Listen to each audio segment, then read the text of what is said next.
오늘 말씀은 우리 기독교인들이, 우리 그리스도인들이 어떻게 살아야 되는가라고 하는 질문에 해답일 수도 있습니다. 우리가 어떻게 살아가야 되는가 모를 수도 있잖아요. 우리가 막막하게 그냥 하나님 말씀에 순종하며 우리가 살아가야 된다고 하는, 이건 너무나도 포괄적인 그와 같은 것보다는 단 한 말씀이라도 아주 구체적인 그와 같은 말씀을 가지고 내가 한 주간을 살아간다고 하면 그게 더 놀라운 은혜 속에 우리가 살아갈 줄 믿습니다. 여러분, 하루에 얼마나 많은 말을 한다고 보십니까? 심리학자들에 의하면 정상적으로 활동하는 사람들은 하루에 10,000번 정도의 말을 한다고 합니다. 많이 하나요? 적게 하나요? 아마 우리가 생각하는 것보다는 좀 많다라는 생각을 하게 될 것입니다. 그런데 그렇게 하는 말들이 오늘 가만히 어떤 말들을 내가 하는가 한번 생각해 보시기를 바랍니다. 내가 하루의 삶을 살아가는 데 있어서 말을 만나는 사람들과 하는 과정 속에서 그 말의 내용이 어떤 내용인가라고 하는 것을 우리가 한번 생각해 보자라는 겁니다. 우리가 자녀에게 있으면 자녀에게 해왔던 말을 한번 짚어볼까요? 여러분, 자녀들에게 하루에 축복하는 말은 몇 마디나 하십니까? 우리는 많은 말을 하지 마라, 하지 마, 왜 그래, 안 돼, 너 그렇게 하면 혼나, 그만해, 이런 말들이 사실은 대부분을 차지하는 것을 보게 됩니다. 그래서 어린 아이들이 아빠나 엄마를 보이게 하는 것이 뭐냐면 엄마를 잔소리꾼으로, 잔소리하는 엄마로 보여진다고 하는 거죠.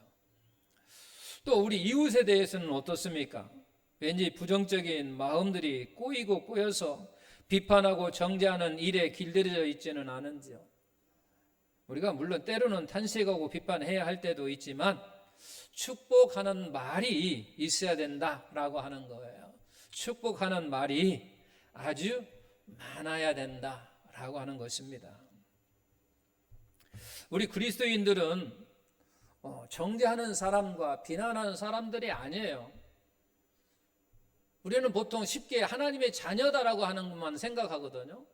하나님의 자녀라면 또한 우리는 어떤 사람이냐면 복을 비는 사람이에요. 할렐루야. 우리는 복을 비는 사람이에요. 쉽게 얘기하면 복을 빌어주는 사람이란 얘기예요. 하나님의 자녀라면 당연히 복을 빌어주는 사람이라고 하는 거예요. 로마서 12장 14절 보게 되면 너희를 받게 하는 자를 뭐하라? 축복하라 그랬잖아요. 축복하고 뭐하지 말라? 저주하지 말라 그랬잖아요. 이것은 구원받은 자로서 우리가 해야 할 도리고 사명이라고 하는 거죠. 성경은 원수까지 사랑하라고 말씀하고 있다라고 하는 거예요. 그러니까 로마서 12장 14절 말씀을 통해서 보게 되면 너희를 박해하는 자를 위하여 축복하라 그런 얘기예요. 그렇다면 우리가 그렇지 않은 사람은 당연히 축복해야 된다는 거죠. 우리가 축복하는데 어디까지, 어느 사람까지, 나를 핍박하는 사람까지 축복하라 그런 얘기예요. 그러니까 우리는 축복을 빌어주는 사람이라는 얘기죠. 비는 사람이라고 하는 거예요. 예수님께서 제자들을 이렇게 보내시면서 복음서에 보게 되면 그의 가정에 가서 뭐하라? 평안을 빌라 그랬거든요. 그의 가정들을 찾아가서 평안을 빌라고 말씀하셨어요. 또 우리는 하나님의 어떤 사람이냐면 고린도후서 5장 18절에 보게 되면 우리에게 화목하게 하는 직분을 주셨으니 라고 말씀하고 있어요. 우리에게 뭘 주었다고요? 화목하게 하는 직분을 주셨다라고 하는 거예요. 그러니까 우리는 또 어떤 사람이냐라고 하는 것은 화목하게 하는 사람이다라고 하는 거예요. 자, 오늘 우리는 어떤 사람이 이야기합니까? 복을 빌어주는 사람이자 또 어떤 사람이자 화목하게 하는 사람이라고 말씀하고 있다라고 하는 거예요.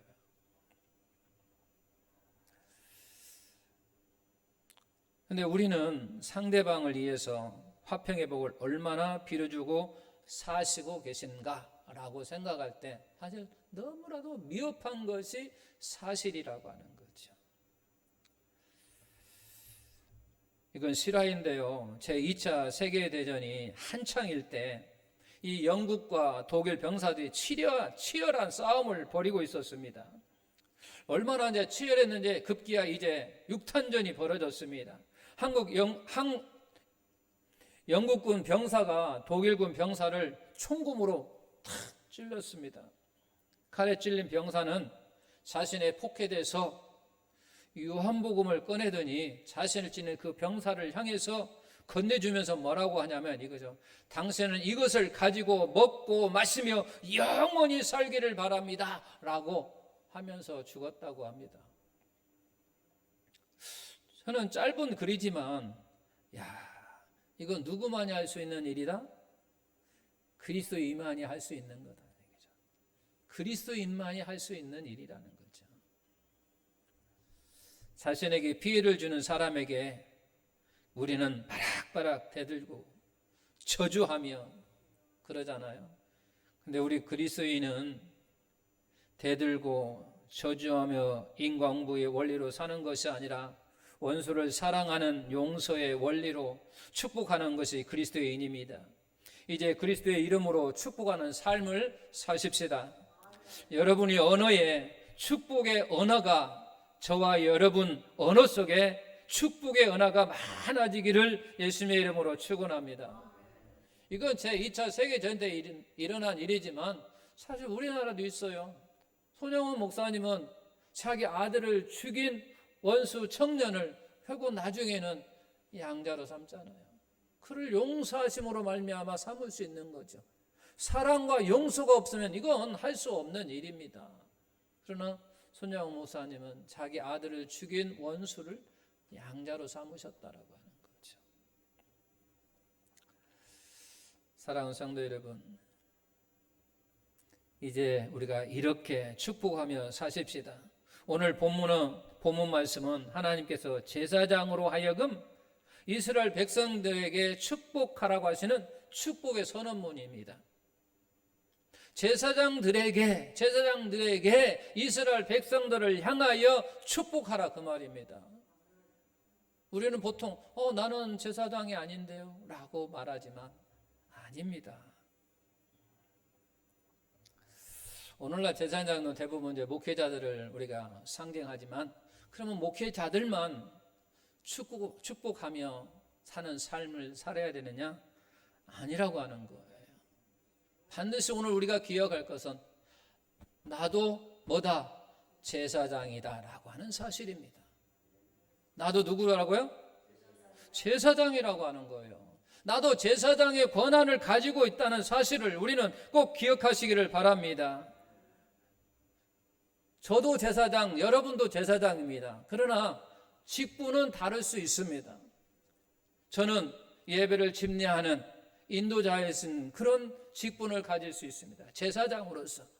또 여러분은 제사장으로서 장로, 권사 직분을 가질 수 있고 안수주자 직분을 가질 수 있고 성도의 직분을 가질 수 있습니다. 그러나 그 앞에는 반드시 우리는 동일한 제사장이라고 하는 거예요. 모든 사람은 제사장이라고 하는 거예요.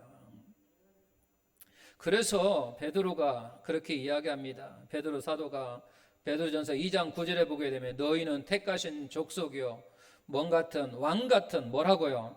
제사장들이요 그랬어요. 왕 같은 제사장이라 얘기죠.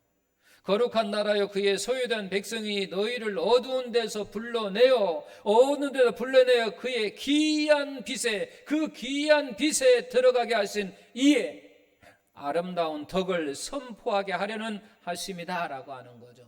우리를 제사장 삼으신 것은 뭐냐면 아름다운 덕을 선포하게 하시려고 우리를 제사장으로 삼아 주셨다라고 하는 얘기입니다. 우리는 다시 한번 기억합시다. 우리는 어떤 사람이라고요? 처음에는 복을 비는 사람들입니다. 두 번째는 화목하게 하는 사람이다. 세 번째는 나는 어떤 사람입니까? 제사장이라고 하는 거예요. 내가 제사장이라고 하는 거예요. 사람 성도는 주님의 이름으로 축복하는, 그런 핍박하는 원수를 이에서 축복해주고 미운 사람을 축복해주고 바로 이와 같은 것이 아름다운 덕을 선포하는 것임을 믿으시기를 바랍니다. 여기 지금 베드로전서 2장 9절에 그랬잖아요. 너에게 제사장을 삼은 것은 이의 목적은 뭐냐면 아름다운 덕을 선포하게 하려 합니다. 아름다운 덕이라고 하는 건 뭐냐면 바로 그러한 것이라고 하는 거죠. 다른 사람이 나를 사랑할 때 축복하는 게 아니고, 다른 사람이 나를 무엇인가 잘 해줄 때 축복하는 것이 아니라, 그보다 더 나아가서 미운 사람도, 나를 핍박하는 사람도, 나의 원수도 뭐 하라는 얘기예요? 그 사람까지도 축복하라는 거죠. 그럼 우리는 축복을 어떻게 할 것인가라고 하는 거죠. 어떤 내용으로 축복해야 되냐는 얘기죠. 우리는 이웃 사람에게 이제 나는 누구이니까, 나는 제사장이니까 내 자녀들을 향하여 축복하고, 내 형제들을 위하여 축복하고, 내 부모를 위하여 축복하고, 축복해야 돼. 무슨 내용으로 축복해야 되냐는 얘기죠. 그걸 바로 오늘 본문에서 이야기합니다. 24절에 이렇게 이야기합니다. 여호와는 내게 뭐하고 복을 주시고 너를 뭐하기를 원하며 지키시기를 원한다라고 하는 거예요. 여기 복을 주시기 원한다라고 하는 것은 단지 좋고 풍성한 물질만을 의미하는 것이 아니고, 영적인 것과 신령한 부분 이르기까지 총체적인 것을 지금 전인적으로 풍성하게 해주기를 바란다는 거죠. 그래서 우리는 이렇게 이야기합니다. 당신에게 여호와께서 당신에게 건강의 복을 주시기를 원하고 지켜주기를 원합니다. 이렇게 할 수도 있어요. 여기는 그냥 복이라고 하는 단어만 썼지만 우리는 그 사람에게 좀 더 구체적으로 말할 수 있어요. 당신에게 하나님으로부터 건강의 복을 주시기를 원하고 지켜주시기를 원합니다. 당신에게 물질적으로 축복하기를 원하고 지켜주기를 원합니다. 이렇게 구체적으로 말할 수 있어요. 우리 자녀들에게 향할 때는 하나님, 얘가 공부를 잘하는 복을 주시고 지켜주시기를 원합니다. 이렇게 말을 할 수 있다는 얘기죠. 얘가 건강의 복을 주시고, 이 아이에게 건강을 복을 주시고, 얘에게 공부 잘하는 복을 주시고, 그렇게 구체적으로 우리가 또 그에게 복을 주실 수 있다라고 하는 거죠. 여기 지켜 보호해 주시기까지 빌라라고 하는 것은 우리가 무엇을 얼마나 받았는가 많이 중요한 것이 아니라, 바로 받은 것을 어떻게 지키고 사용하느냐 하는 것도 매우 중요하다라고 하는 거죠. 사실 어떻게 보면 지키면서 잘 사용하는 것이 더 중요합니다. 받은 바 은혜를 지키려고 할 때 마귀의 강한 공격이 있습니다. 조금만 방심하면 잃어버리거나 빼앗긴 맙니다. 우리는 많은 것을 잃어버립니다. 망각해 버립니다. 그것이 곧 빼앗기는 거거든요. 오늘 말씀도 나는 어떤 사람인데 예배 끝나고 나면 내가 어떤 사람이었지? 내가 뭐 하라고 했지? 내가 어떻게 살아야지? 망각해 버린다고 하는 거죠. 이건 벌써 마귀에게 빼앗겼다라고 하는 거예요. 나를 지키지 못했다라고 하는 거예요. 그래서 하나님 나를 지켜주세요 라고 하는 거죠. 나를 보호해 주세요 라고 하는 얘기입니다.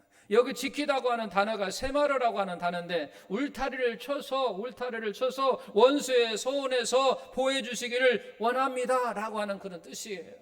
울타리를 쳐가지고. 여러분, 아담과 하와가 범죄한 후에 그들은 에덴 동산에서 쫓겨났습니다. 창세기 3장 24절에 보게 되면 그 동산을 하나님께서 그룹들과 두루 도는 불칼로 화영검을 두어서 생명나무를 지키게 하셨다고 합니다. 그 지키셨다고 할 때 그 지키다라고 하는 게 뭐냐면, 하나님의 그 어떤 자도 그것을 하나님께 허락하지 아니하시면 들어갈 수 없을 정도의 그와 같은 보호하심이라고 하는 거예요. 이게 결국 하나님의 지키심과 인도하심이 필요하다고 하는 거예요. 하나님께 여러분에게 복을 주시고 이러한 지킴을 통해 인도해 주시기를 축원합니다. 우리 24절 다 같이, 여호와는 내게 복을 주시고 너를 지키시기를 원합니다. 할렐루야. 두 번째는 또 우리에게 뭐라고 이야기하면, 여호와는 그의 얼굴을 내게 비춰서 은혜 베푸시기를 원하며 라고 합니다. 여기 얼굴이라고 하는 것은 하나님의 거룩하신 성품과 의지를 상징하는데, 얼굴이라고 하는 건 어떤 의미냐면, 마치 아주 어린 아이가 호다기 안에서 새근새근 탁 잠자는 아이의 모습, 여러분 다 보셨죠? 얼마나 그게 보기 좋습니까? 그러죠. 그 아이 때 탁 자는 거 보면 새근새근 자면 호흡도 없는 것 같아요. 그 어느 데는 얘가 호흡은 하는가 해갖고 이렇게 만져보기도 하고 그랬어요. 너무 보기 좋은 그 모습, 그게 바로 이 얼굴을 가리킨다라고 하는 거죠. 그러니까 하나님께서 우리를 보시는데, 내가 축복하는 자를 보시는데 이런 모습으로 바라보신다고 하는 거죠. 새근새근 잠자는 그 아이의 모습, 그 모습, 행복해 하는 그런 모습, 그 미소 짓는 어머니의 얼굴, 그런 모습이라고 하는 거죠. 사랑하는 사람이 나를 바라볼 때 눈빛만으로도 우리가 따뜻함을 느낍니다. 좋습니다. 내 마음속에 기쁨이 있습니다. 그잖아요. 사랑하는 눈빛으로 나를 딱 바라보면요, 말하지 아니하여도 괜히 행복해요.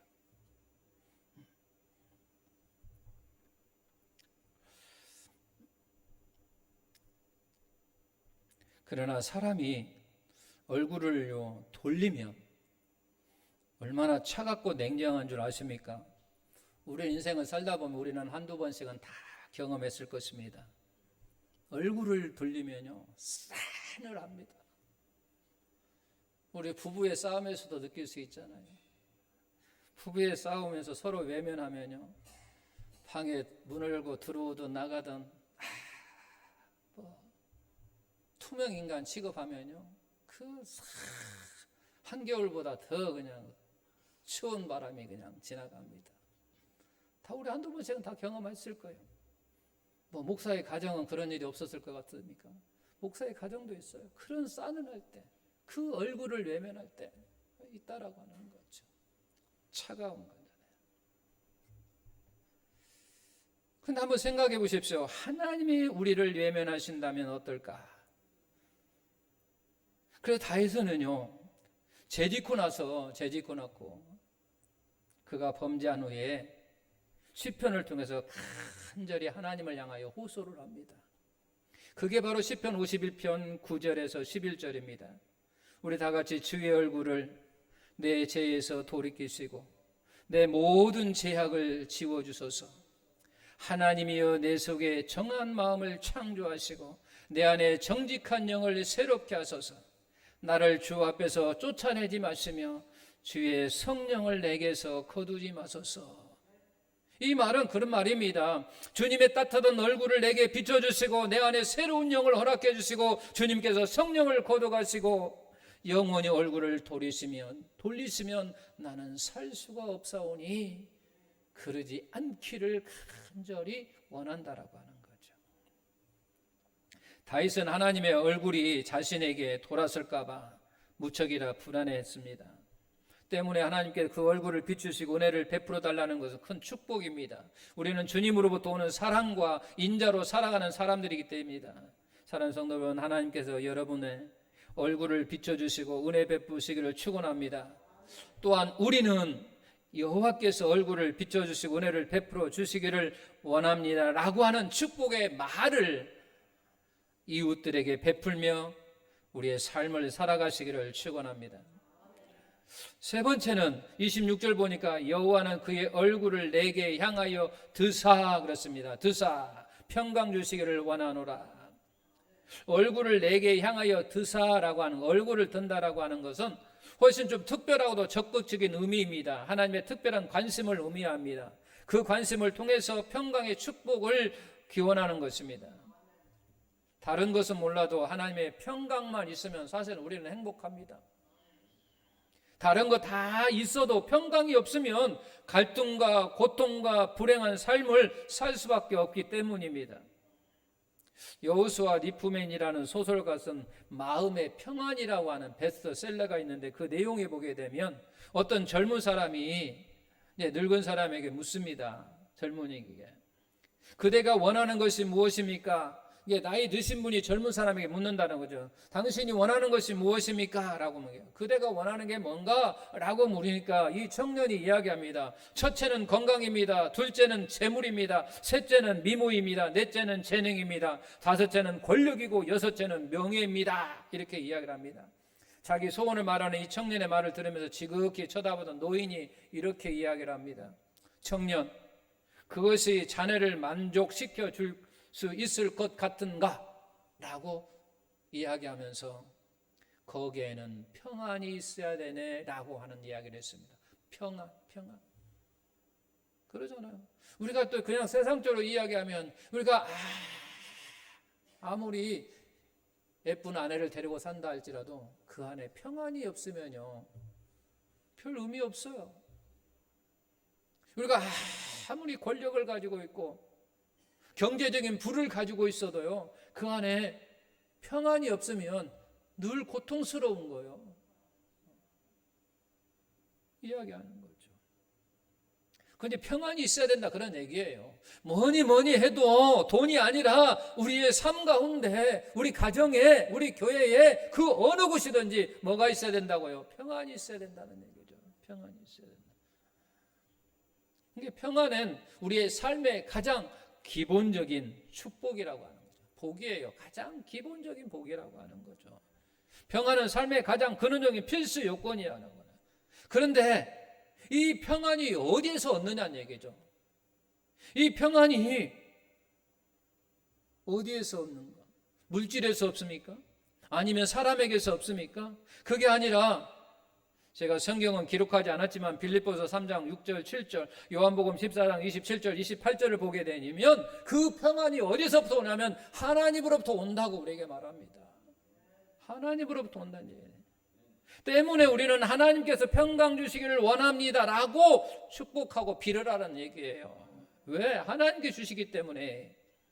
이 평강의 축복이 여러분에게 더하시기를 축원합니다.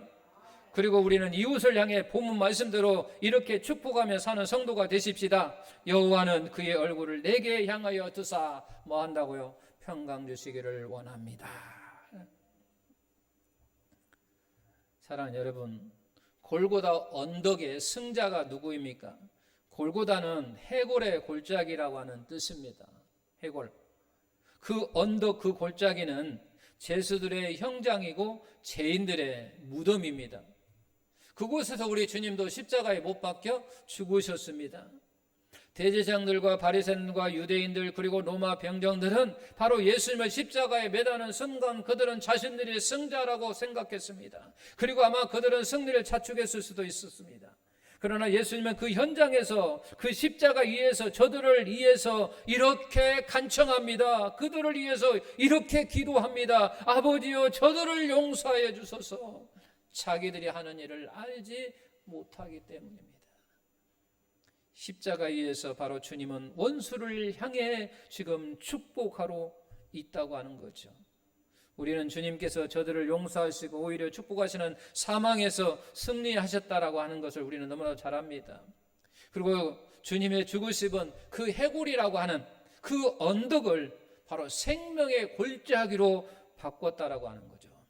히브리인들에게는 그곳이 뭐냐면 해골, 바로 죽음의 골짜기였지만 그리스도인들에게서는 그 믿는 사람인데는 그곳이 곧 죽음이 바로 생명으로 바뀌는 그 시작점이었다고 하는 거예요. 바로 죽음의 골짜기가 우리 예수 믿는 사람들은 그 생명의 시작 되었다라고 하는 거예요. 그 죽음의 골짜기가 우리에게는 생명의 골짜기라고 하는 거예요. 그리고 그 십자가는 하나님의 지혜요 능력이 되었습니다.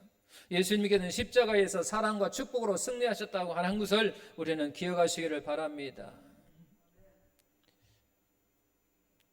어느 유명한 공원에서 실제로 시험한 일입니다. 똑같은 종류의 나무 12그루를 심어놓고 각각 그 나무에게 제자들의 이름을 붙여놨습니다. 첫 번째 나무는 베드로 나무로부터 시작해가지고 쭉 마태, 마가, 누가 해서 쭉 심어놓고 마지막에는 가룟 유다 나무를 딱 심어놨어요. 똑같은 공원, 똑같은 땅, 똑같은 나무입니다. 그런데 6개월이 지난 후에 그 나무들을 보니까 변화가 되어 있습니다. 베드로 나무가 가장 잘 자라 있습니다. 그런데 마지막에 있는 가룟 유다의 나무는 시들시들하고 죽어가고 있다고 하는 사실이에요. 왜 그랬을까? 왜 그랬을까? 많은 사람들이 지나가다가 그에게 바로 언어로 그에게 이야기하는 거예요. 베드로 나무에 있어서는 정말 예수님을 보면 그의 수제자 중에 수제자요, 정말 복음을 위해서 거꾸로 예수님을 위해서 순교했다고 하는 여러 가지 일들을 덕담을 했겠죠. 그러나 가룟 유다의 자리에 가서는 그렇지 않았게도 너 때문에 예수님이 십자가에 못 박였을 것이고 저주의 소리를 했을 거라고 하는 거예요. 똑같은 환경에서 똑같은 종류의 나무를 심었는데도 이런 결과가 나왔다라고 하는 거예요. 나무도 이러할진데 사람인들 어떻게 했습니까? 축복을 받고 자란 사람과 늘 욕과 저주를 받고 자란 사람의 삶은 분명히 다를 것입니다. 여러분 자녀들을 마음껏 축복해 주시기를 바랍니다. 이웃들을 향하여, 교우들을 향하여, 친구를 향하여 내가 접하는 모든 사람들을 위해서 이와 같이 축복해 주시기를 바랍니다. 그들에게는 물론 여러분에게도 한없는 축복이 임하게 될 줄 믿습니다. 우리가 복을 빌 때 하나님께 들어주신다고 27절 말씀합니다. 이같이 내 이름으로 이스라엘 자손에게 축복할지니 내가 그들에게 복을 주리라, 그런 얘기요. 너희가 축복하는 자에게 그 소리를 내가 듣고 그들에게 복을 주시겠다고 말씀하신 것이죠. 여기에 대한 확신을, 믿음을 가지시기를 바랍니다.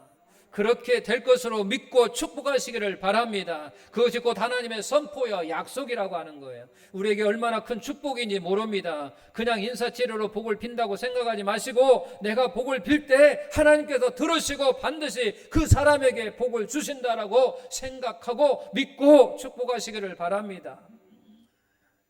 여러분, 이삭이 야곱에게 축복합니다. 그 다음에 보십시오. 하나님께서 이루시는 걸 보게 됩니다. 다 들어주셨다라고 하는 거죠. 여러분이 자녀에게 축복할 때 하나님께 들으실 줄 믿습니다. 또한 여러분들이 형제와 이웃을 축복할 때 하나님이 들을 줄 믿습니다. 들어주실 뿐만 아니라 그 축복이 또한 나에게도 돌아온다고 하는 사실을 믿으시고 또 축복하고 축복하시기를 바랍니다. 하니 크로스비라고 하는 유명한 찬송가 작가가 계십니다. 예수로 나의 구주 삼고 놀라운 구세주 예수 내 주 나의 갈 길 다가도록 하는 이런 찬양을 지은 사람입니다. 이 사람은요 찬양을 2000여 편을 창son시를 쓴 분입니다. 근데 이분이 어떤 분인지 아십니까? 이 사람은요 생후 6개월 만에 시력을 잃었습니다. 그리고 평상 시각장애로 92년 동안을 사신 분입니다. 그러나 그분의 삶은 늘 행복한 삶이었습니다. 그녀는 늘 만나는 사람에게 당신의 영혼에 하나님의 은총이 함께 하시기를 바랍니다. 당신의 영혼에 하나님의 은총이 함께 하시기를 바랍니다. 하나님의 은총이 함께 하시기를 바랍니다. 늘 만나는 사람마다 그는 그에게 그러한 축복을 빌었다고 합니다. 하나님의 은총이 당신에게 있기를 원합니다. 하나님의 은총이 당신에게 임하기를 원합니다. 그렇게 늘 함께 하시기를 원합니다. 기도했다고 합니다. 그런데 그가 마지막 생을 할 때 남긴 말이 무엇이었냐면 그가 이렇게 이야기했습니다. 이 인사로 인해서 하나님께 내게 은혜를 베푸시기를 원합니다. 함께 하시기를 원합니다. 라고 하는 이 말을 이 인사로 할 때 결국은 은총을 받은 건 저였습니다. 라고 고백하고 돌아가셨다고 합니다. 이게 결국 무슨 얘기냐면 그 사람에게도 그런 은총이 임했을 뿐만 아니라 나에게도 그와 같은 은총이 내게도 임했다고 하는 겁니다. 그렇습니다. 우리가 축복할 때 그 영혼이 살고 우리 공동체가 살 뿐 아니라 나 또한 하나님의 복을 얻게 될 줄 믿습니다. 이제 우리 새로운 인생을 열어가십시다. 새롭게 우리가 살아가십시다. 하나님의 자녀로서 복을 비는 사람으로서 화목하게 하는 사람으로서, 제사장으로서의 그런 삶을 새롭게 우리 인생을 시작해 보십시다. 하나님의 축복과 평강과 그의 나라가 우리의 삶에서 실현될 줄 믿습니다. 여러분 입에서 나온 축복의 말 한마디가 여러분의 자녀와 이웃은 물론 여러분 자신의 인생을 바꿔놓는 삶이 되시기를 예수님의 이름으로 축원합니다. 말씀을 우리 한번 요약해 보십시다. 나는 어떤 사람입니까? 복을 비는 사람입니다. 또 나는 어떤 사람입니까? 복을 비는 사람이자 화목하게 하는 사람입니다. 나는 누구입니까? 나는 복을 비는 사람이고 화목하는 사람이고 또 제사장입니다. 우리는 그런 사람으로서 어떤 내용으로 복을 빌라고 말씀합니까? 내게 복을 주시고 지켜주시기를 원합니다. 하나님의 얼굴을 비추사 뭐라고 합니까? 은혜 베풀기를 원합니다. 은혜 베풀기를 원합니다. 얼굴을 드사 뭐 하기를 원하십니까? 평강하기를 원하십니다. 이 말씀을 우리가 기억하고 정말 오랫동안 살지 못한다 할지라도 정말 이번 주 한 주만큼은 이 말씀을 기억하고 꼭 실현하는 정말 말씀을 순종함으로 말미암아 내 자녀들이, 내 이웃들이, 내 형제가 그러한 역사가 이루어질 수 있도록 축복하며 사는 저와 우리 성도 되시기를 예수님의 이름으로 부탁을 드립니다.